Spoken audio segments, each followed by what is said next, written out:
Cash, thanks for taking the time, as always. Appreciate it. Jack, would you like to start to your right, Cash? Brian, Jason, and Aaron just gave us the news about Dee Dee's situation. If you could enlighten us about when you found out about it, what your thoughts are about it, and how it impacts your off-season planning. You tweaked it during the Red Sox series. We seem to have a lot of things going on during that series, and so on a throw, he felt it. Before he got back here to Yankee Stadium, and clearly he just got checked out yesterday by our doctor. Went through the MRI exam, and it revealed that he needs Tommy John surgery, unfortunately, on his throwing arm. So it's certainly tough news without question. He's a great player. He's an important player for us, and we're going to be out without his abilities for a period of time until sometime next summer, and so right now, hey, what you got to do is he'll be in great hands. Hopefully have a great surgery, and we all know he'll do everything necessary and appropriate along the way to get back on track, and it's our job to hold the fort until he does. But anyway, we feel he's a special player, and it's certainly not like you don't want any of your guys ever getting hurt, but. I know you haven't even had off-season organizational meetings. I know players haven't even declared free agency yet, but there is an obvious name out there, a 26-year-old shortstop who will be on the free agent market in Machado. Do you see yourself reaching outside of the organization to potentially fill that issue? We're going to do what we always do. Our season, unfortunately, is over. So now scheduling the pro scouting meetings and preparing for those. We already got those scheduled, and sooner than we wanted to, obviously. But we'll go through our process, and evaluate the available free agent market and prep them out, and then engage other clubs about what's available trade-wise, and then weigh all of that information, against what we have internally, and this isn't regarding the Dee Dee circumstance. This is just regarding the landscape. So I think it's been a very healthy process for us to run through every year that we do to set up the winter program, and it'll take us wherever it takes us. So we'll be in a better position to evaluate any outside opportunities via trade or free agency, various whether it's pitching or position player, and we'll factor it all in. Internally, clearly, Torres is by far the best player for consideration that we have, and he can play short, he can play second, and so we'll see. Dan and Wally. Wally and Dan, doesn't matter. Brian, I know you're hoping that Didi gets back in the summer, but do you have to plan next season as if he doesn't because of the unknown of the surgery? I think we'll plan as we always try to do, even though it might not manifest itself out at times. I think we'll plan, to improve this club in any way, shape, or form we can. Whether it's an everyday player, whether it's an insurance policy. So, I use the example of how we acquired Echeverria, for instance, towards the end on the deadline. It wasn't for any reason other than the fact that, hey, here's an available player and he's better than what we already have, and we can fit him in, and if there was ever an injury, which there wasn't, he could play a role for us we lost Didi for a short period of time, but we just saw a chance to upgrade in a certain position, and the cost was correct, so we did it. So we're gonna, I think, approach this winter no different than any other winter, and try to do the same. If we match up with an agent and a player on free agency, if we match up with a team on a trade front, and measuring against what we already have and what we have to give up, whether it's financial or player-wise in trade, that's what we'll do and evaluate it. We do thankfully have internal options, but the best option is Didi, and unfortunately for a period of time, he's got to take care of his health, and he'll get the best care, and we'll wait on him. But how we handle the waiting aspect is obviously we're in a premature situation right now. It's yet to be determined. Wally and Joel. To the Cash, I realize in recent years, here to your right, to the wall. the staying under the threshold of the luxury tax has been an issue with you guys. When a situation like this comes up with Didi and there is a player out there, like for instance Machado, do you think there's flexibility where you could say to Hal, we might have to, because I assume this might send you over that. Is there any chance that he would bend on that? We haven't started our winter program yet. Obviously, I would just go back to my previous answer. We'll wait for our pro scouting meetings. Hal Steinbrenner will then, be provided with obviously all information that stems from that, and then, he'll direct us, as he always does on the financial level, and we'll evaluate all available options. Certainly, I'm not in a position to talk about players in free agency at this stage, regardless. And again, we're going to get our shortstop back at some point, and so again, it's all of it's to be determined. How essentially the question is, how do we react to this information? And we'll either stay with what we've got, we'll reinforce the alternatives, so Aaron Boone has some choices, or we obviously can. Somebody's going to New Rochelle, or we can obviously pursue something stronger. It just we're too early in the process to even have any strategies mapped out, and I don't know what the budgets would be, but I think we navigated a lot of different things this year in a very successful way financially, and we'll continue to try to do the best we can as always. The ownership's always very strongly supporting this franchise, and that I don't see ever changing. So we'll see. Joel, to the right. Cash, I don't have a photographic memory, but if I'm following the play that Aaron thinks it happened on, I think it was a ball off the end wall in Fenway where he slides out there and turns around and throws the ball back in. I don't think he threw the ball very hard. Again, I'm trying to remember the play that it sounds like he did. Did he possibly do this at another time, and this was like the final, did he possibly do this sliding into home plate, kind of go like 75% of the way, and this was an end thing? Because I just don't remember him having to really crank one up in this series. All I can tell you is post-game that day, he was in the trainer's room, and our trainer was with him, and, hey, we got an issue here, we're icing it down, and, Doc will look at him, but on that throw. So what Aaron told you is what Didi told us. So no other reason to suspect it happened earlier. When we acquired him from Arizona, he had a partial tear in the ligament that was asymptomatic. So, it seemed based on his dialogue and the feeling he felt on the tweak there on that throw is where he pinpointed it. That was the finishing off of something that was a sleeping giant, I guess. Clap to the right again. And go ahead, Dave, in the middle. Cash, is there like a ballpark month for DT for next summer, or is it tough to say right now? I'd say it's best to go general. It's going to take the time necessary. Is it bring them back in June, July, August? I think all depends on how things play out. I'd rather not put a time frame on it. We do expect to get him back, and we do expect him to return to the player that we've been enjoying for quite some time, but I'm not sure if I recall having to rehab a position player from Tommy John on a throwing arm.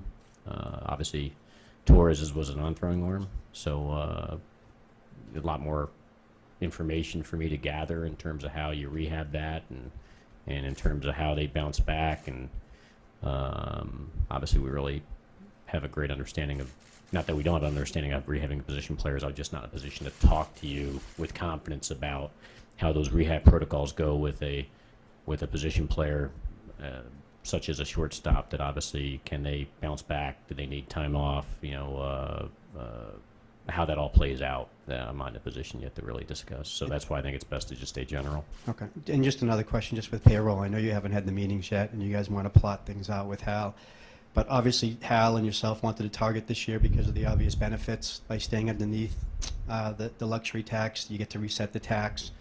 And Hal has always gone over the payroll tax in the past and trying to improve the team. So do you think that was a specific goal this year, to stay under for those benefits and they'd be less of a constriction should you want to go higher this year? I don't want to speak for Hal, but my general feeling from him and for us has been not wanting to line the pockets of others to let them utilize that excess against us. So giving our competitors financial advantages further, and if we can thread the needle with the decision-making process, it provides great talent, great teams, and not line their pockets simultaneously to be used against us.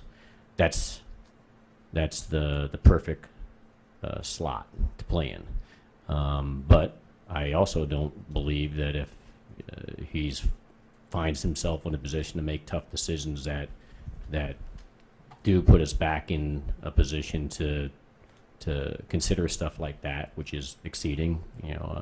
His last name is Steinbrenner, and they've acted accordingly always. So I think he's a very open-minded person.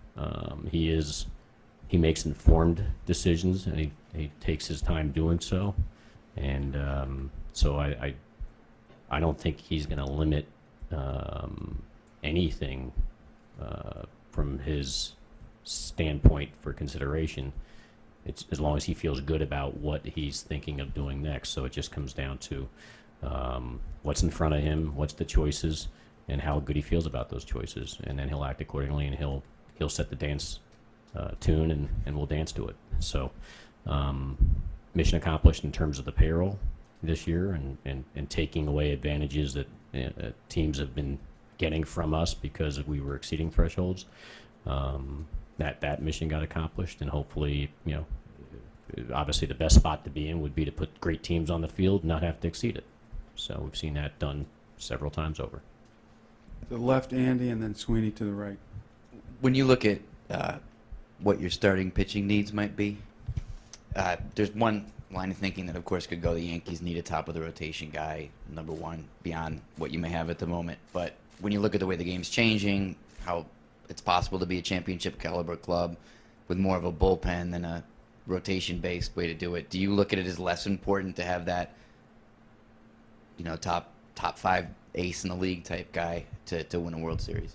No, I don't. I think selfishly you want every box checked. You want multiple aces in the front end, and you want a killer bullpen in the back end, and exceptional position players at all aspects with a strong bench ready to go at all times. I mean, that's an impossible task for the most part, but that's the effort that you're constantly doing. And I felt a tremendously talented team, but as we started this season. But you saw as we continue to move through, because as you navigate a baseball season against the competition you have, look how much we reinforced it, and I feel like improved upon it along the way, through the deadlines and the acquisitions and stuff. And it's all necessary because, the competition is fierce. You're not the only game in town, as we unfortunately have learned. So, I think the job at hand is constantly trying to essentially. I heard Aaron say earlier that we have to be obsessed with getting better. Trust me, we are. And we'll continue to find ways to reinforce, improve, significantly improve if it's at all possible. And so we're in a better position to not have to have this type of press conference on this date next year, that we can have a different type of conversation at a much later time in October than the current one we're having. Clapp and Sweeney. Brian, just circling back on Didi for a moment, did you guys have any sense before the MRI yesterday how serious this was? I mean, how did he get through games 2, 3, 4? Did he require cortisone or? I was worried about it when I, was reminded about when we acquired him from Arizona. A lot of times on medical stuff, you worry about them until enough game stretch goes on where you forget about it. So I had forgotten about the partial tear in his elbow from Arizona that was asymptomatic, and he obviously played for how many years now with it. And then when he tweaked it in Boston, I felt a little bit more comfort level with how his response was. I'm fine, I'll be good. But I thought about a worst case scenario when I saw him bounce 2 balls in that final game here at Yankee Stadium. That I think Luke Voigt, I think he got both. He scooped both of them, but they were un-Didi like. You don't see that, and so right away in the back of my mind, I was like, oh boy, I wonder if we have a real problem here. And unfortunately, the MRI confirmed that we do. He's tough, as I know you all know by covering him. He's a special person. He's also a special player. He battles if there's something bothering him. He's wired in a way that he's just either he doesn't feel it, he purposely conceals it. You'd have to whenever you get a chance to talk to him again. He just seems to be the type that whatever it is, he's not going to focus on it, and he's going to be out there and do the best he possibly can. And no, he didn't. But I suspect, my guess in his mind, he may have known that he did something here that's not going to be good. But he didn't say that to me, no. And I don't think he said that to anybody. I think he just said, I'll be good. And just the way he is. Sweeney. Brian, Right. two things for you. Is there anything about, other than the end result, Aaron Boone's handling of the pitchers in games 3 and 4, whether it's Severino, Sabathia, anything about that bothered you in the process that he went through with those? I mean, he took a shot. Obviously, I think in the Sevy game, it got more of a narrative than maybe it needed to be, because the truth of, the focus obviously being on whether it's Aaron or us and what we did versus what they were doing. In the Sevy game, for instance, what Evaldi had done and was continuing to do, and our inability to solve him or them and get any real runs on the board, that was the true story of that game, whether it was going to be a 5-1 outcome or the ultimate outcome that it was. And then on CC, same thing. He took a shot, and that's what managers do. They make decisions based on a lot of different things that are going on. He's got personnel, lined up with him down there, and that are experts in the field as well, and so he took a shot to get through certain aspects to stretch it, because he felt if he could do that, it would benefit us moving forward. And if it worked, then obviously the accolades come. If it doesn't work, they don't, and that's a definition of a manager, especially in postseason. So I think ultimately, we tried to be obviously the best team in baseball. I think we had one of the better teams in baseball. I thought Gardy said something that made a lot of sense. Good teams go home, great teams move forward. And unfortunately, now we're defined as this year as a good team because we got sent home by a better team. Boston proved they were better in the marathon. We had a chance to change that equation and prove that we could be better than them in a sprint, and they had none of it. And so 3 of our 4 starters got their hat handed to them. Most of our offense went south. We just did not have a good series, and you got to credit them and their franchise for what they were able to accomplish. And now because of it, they're moving forward, and they get the chance to take a shot at the defending world champions. And we had our shot, and we didn't take advantage of it. And we got to find a way to all of us to be in a better spot as we move forward. And that means, again, roster analysis, analyzing up possible upgrades, reinforcing this, making tough decisions. But in terms of personnel, I'm happy with our personnel. I think we got good people, and I think we have good players, and the dream continues to be, to find a way to get that next championship. So, you see too, there's no guarantees. You want to make sure that everybody understands what's going on. Just because we are in the position we are this year or last year, it doesn't guarantee you're going to be in those positions. There's teams that are getting better around us at all times. I mean, you saw what Boston did and what they continue to do. Houston obviously are what they are, and Cleveland, but you see Oakland and how they came on strong and what they did in the second half and earned the right to be in the postseason. You see, the moves that Tampa Bay's lining up and making. You pay attention to this stuff. You see Toronto and the heavy lifting they're doing up there to get themselves back on track as a franchise. It's going on all around us. And so as we're trying to, we went from a 91 win team to a 100 win team, and we got sent home. Don't think that we're not looking who's in front of us, who's behind us, and recognizing all of it at all times. And so that's the challenge of continuing to find ways to stay ahead of everybody else that are currently behind us and find a way to climb over the teams that are in front of us. And obviously, got to find a way to do that. You mentioned your offense twice just now. Your philosophy has always been, you talked about going back to Stick Michael and putting big hairy monsters on your roster, high on base and high slugging. Is there anything about the way you've seen them perform the last couple of postseasons especially that's made you shy away from that or think about changing how you construct your offense based on how the game has changed and what you're seeing the results are right now? I think we've changed a lot of different things along the way. It just turns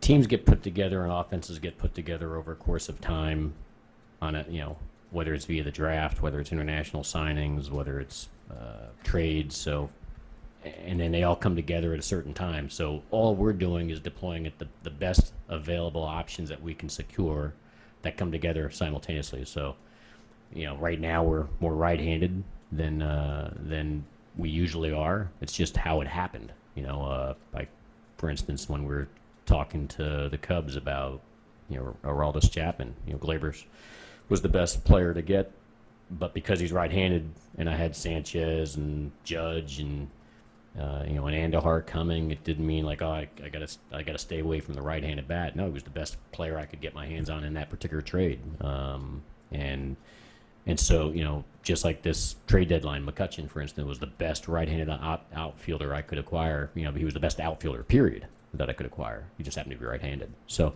I know that we're right-handed dominant. It's just the way it is. I don't think it's, in terms of designing an offense, it's something that you wave a magic wand organically. This is how 1 through 9, and it's going to reflect a certain thing.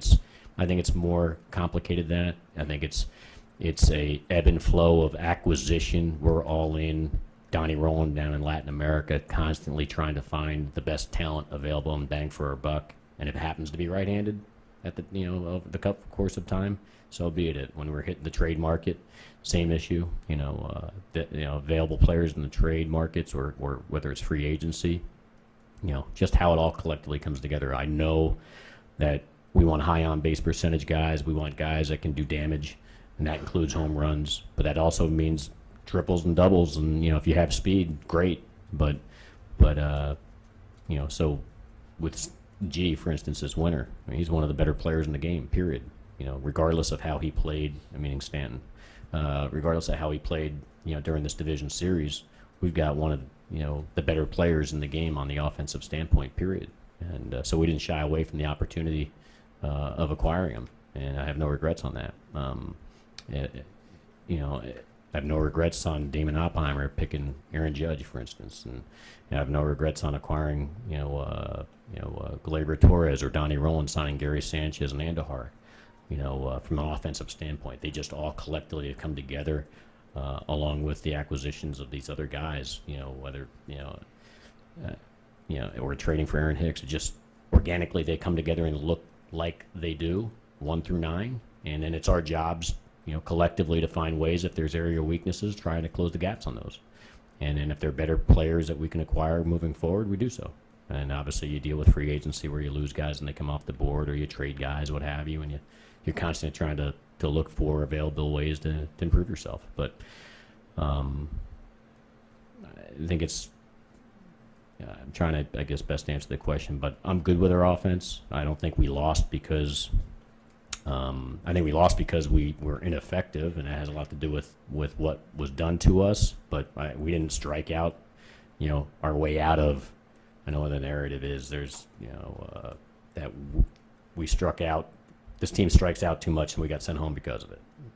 If that's the narrative out there, that they're not looking at the numbers, because we didn't, outside of some key points, obviously early in the series, I think our contact rate was was high. Just the damage side of the contact rate wasn't. It wasn't good contact. We had a lot of ground balls this series. We didn't strike out anywhere near as much as I feel like we have done in the past. We did have some inopportune times with men on base where we struck out. Those are on individual circumstances, but as a whole, we made contact. We just didn't make the damage contact we typically are capable of doing, and that's on us. But at the same time, you've got to tip your hat to what the opponent did to you, and so. We're going to keep going at it. I think we have a good team. I think we're capable of. I've said it to everybody here in the past. I think we're capable of all ends of the spectrum, and unfortunately, we did not perform to the level we were capable of during this particular series. And again, that's unfortunate. It's regretful, distasteful, whatever you want to call it. I hate losing. Certainly hate losing to those guys. Hate our fans having to sit through and support us like they did the last two games, being loud and wanting to impact the opposing team like you saw that they were doing in the ninth inning of Game 4. I mean, it's hard. This is a hard place for an opponent to come in and play. But they took us out of the game, in both cases early, which reduced the enjoyment for our fan base as well as our ability to move forward. And so I feel bad that our fans obviously got let down and we let ourselves down. And that's why it's our job constantly to make sure we reinforce to everybody that not that we're taking anything for granted, but just we know that these windows are not long. We know that hey, we're dealing with we're lost our shortstop for next season for a period of time now.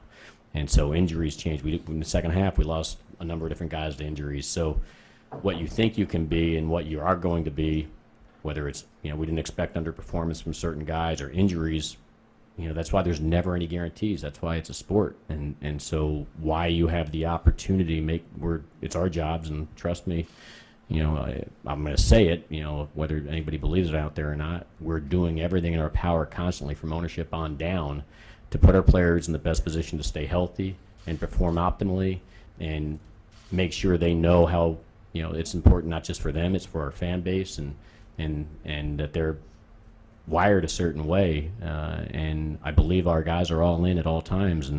And so we're going to continue to find a way to see if we can be what we're not going to be this year, which is a world champion again. Billy.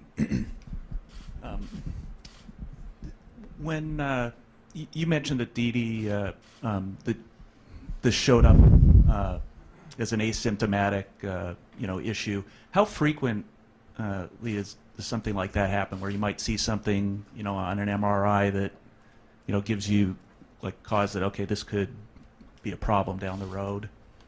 That's a consistent, it happens all the time. These players are playing a very physical sport, and whether you're dealing with free agents, whether you're dealing with your own players, whether you're dealing with acquisitions, you never get a clean bill of health in any medical review. There's always hickeys, and then you get educated over time about symptomatic versus asymptomatic. You see how it is in performance. You see how it is in complaints and trainer reports, and that's why you do all your due diligence and stuff. And so it's the norm that players have underlying issues that may declare themselves in the future at some point or may never. And that's where that's the needle you have to thread. And also, maybe it's not quite an apples to apples comparison, but Higashioka underwent Tommy John surgery, and is there any comp with what Didi might be going through from his recovery? I'm not in a position yet to discuss it, to be honest. Even like in the Higashioka, it's not even off the top of my head that I didn't recall it. I'm here talking to you, but I wanted to caution about going too far into the rehab protocols because I haven't had a chance to talk to Chris Ahmad. We run a lot of our players. He's been busy making sure that we do the exit physicals that we have going on to make sure that we don't have anything. So I haven't had a chance to really download with him and Steve Donahue about, all right, what's next? The player's going through with his agency. The decision on who's going to do the surgery and when. They know they have to have it and they want to do it as soon as possible. And so we'll get you the doctor, the hospital, and the date, as soon as we have it. And but I'm not in a position to talk about his rehab protocols yet because I have not closed that gap myself yet on my education on it. Christy to the left and Dan. Just some house cleaning. Do you have other players that are going to need off-season surgery, and do you expect all your on-field staff back next year? Thankfully, it appears that we do not have anybody. Well, CC had surgery today, so I'm not sure. Did you guys talk about that? No, already? we Okay, did so again, Dr. Ahmad was busy yesterday running through a number of different guys that had complaints and whether MRIs or X-rays or what have you to make sure that everybody all clear. So we have an all clear on all except for CC, who had the repeat of the knee surgery that he had last year, and Dee Dee's unfortunate result of his MRI. But going forward, as of right now, unless something new develops that we're not aware of, everybody else cleared. Dan to the left. Brian, do you have a plan yet for Gardner? I know he's got the option coming up. Currently, we're not in a position to. We haven't had any of our meetings, so everything we decide will be. I think it'll certainly come from the results of assessing the available market, what we currently have. Obviously factoring ownership's directives, and none of that's going to happen till the end of the month. So I have no answer on Gardy or anybody right now. In terms of coaching staff, yes, we plan to have everybody back. Anthony. Cash, is Sonny Gray a lost cause here, or can you get him back to where he was when you acquired him? It hasn't worked out this far. I think he's extremely talented. I think he's I think that we'll enter the winter, unfortunately, open-minded to a relocation. Probably if I think to maximize his abilities, it would be more likely best somewhere else. But then it comes down to the final decision of price. In terms of trade acquisition and matching up with somebody. If we match up, then I think it's probably best to try this somewhere else. But if we don't match up, it's also best to continue to try. Why he's here, we're going to do everything in our power to find a way to tap into his talent. We've been unable to do that now for a year and a half. So I think, I do think that if I do find a match somewhere for him at some point, then you're going to see what we hope to see here. But sometimes it just doesn't work out that way, and so we'll see. Just stay tuned. I mean, I got nothing cooking, but I will plan on doing some cooking if I can over time for his sake and for ours. Ed and Bruce. Brian, Middle. what was your reaction to the report that Severino warmed up late? Our guys spoke to it. Ron Darling's paid to provide opinions. He provided an opinion. He saw something that was out of the normal for him from his perspective. He doesn't know our team. He doesn't know his routine. Larry Rothschild, the pitching coach, has answered to it. Severino, the pitcher, answered to it. Gary Sanchez has answered to it. Apparently, it's his routine. There was nothing off from it. So it took a life on its own a little bit, but it's as simple as that. So I got no issue with Ron Darling providing his expertise, something that is out of the norm, but his warm-up routine is shorter than most starters, period. So, I preach here to our personnel at all times, transparency, because there are no secrets. So the truth always gets out. So if there was something abnormal with that was behind the scenes after everybody's gone on record, it would have come out by now. And so, hey, he did his job providing the information of the expertise as a former incredible pitcher that he was, and he's been a great analyst now for in his new position that he's had for a long time. He's really good at, and he's not afraid to give an opinion and stand by it, and so he gave it. And our guys answered to it and put their names to those answers, and I think it's case closed. Take a few more, Bruce. So, Cash, what is the window? How long is the window in terms of looking at this era of Yankees baseball, considering your homegrown talent, your youthful homegrown talent, and the ability to chase free agents right now? Nobody knows how long the windows stay open, but when no one cares about windows, I mean, they just care about championships, you know. So we have an opportunity, a window of opportunity, because we have a collection of talented players that need to stay healthy and they need to perform as a group, and to some degree they have, to certain levels they have, but the ultimate they haven't, and we haven't. And so it's our, you know, there's a door there we want to pound open, and we've done it before. We've been a part of it before, and a lot of people that been along for that ride, and we want to taste that success again. You know, there's levels of success, but you know, the Yankees are about championships. We want to be about championships, and we want to push that and believe in it, and again, the constant challenge is finding ways to be that last team standing, and it's special to be a part of it. And so I think anybody that has a chance to suit up for postseason while everybody else is sitting home, you know, you've separated yourself from the pack to some degree, but not to the degree we want. And so when you see Boston celebrate a division title on this field, or when you see Boston celebrate a playoff elimination on this field, you know, you don't want to see that.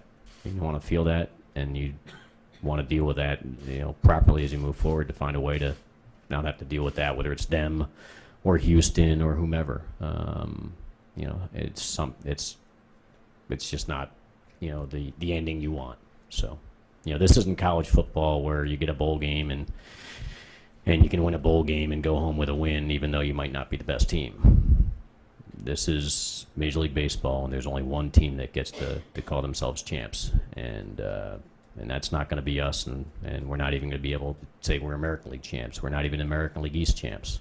We're a playoff team that won 100 games, but people forget that over time. We don't want to be. We want teams that are not forgotten, and the only way to do that is to be the last team standing and raising a championship flag. So We'll take two more. Andy to the left and Mark in the back right. Is the Sabathia surgery have the same prognosis as the last one? Therefore, is it minor enough where it wouldn't impact whether you would bring him back or not? You expect him to be able to pitch for someone at the beginning of next season? He's told everybody that he wants to pitch again next year, and I don't understand that this surgery is any different than the previous ones he's had. It's more of a cleanup to put him in a position to be the best he can possibly be, and so, you know, I think the expectation is he'll be full bore, ready to go, and the same type of pitcher that he's been, obviously, which has been successful. He's had an amazing career, and it has a chance to continue. Whether it's going to be for us or not, again, I go to all the previous answers, whether it was Gardner related or how do you replace Didi or whatever. We have meetings to go through that are scheduled for the end of the month, where we'll bring all our pro scouts together with our analytics and front office crew and our manager and coaching staff, and we'll pound it out and come up with what's hopefully, you know, successful strategies to improve our club one way or the other. Last one in the back right, Mark. Cash, you made reference with Sonny and looking for a trade to your right. Back row. All the way in the back, right. Thanks. Sorry. Back in the slackers row back here. You made reference to Sonny Gray and looking for a trade for both you guys' sake and his sake.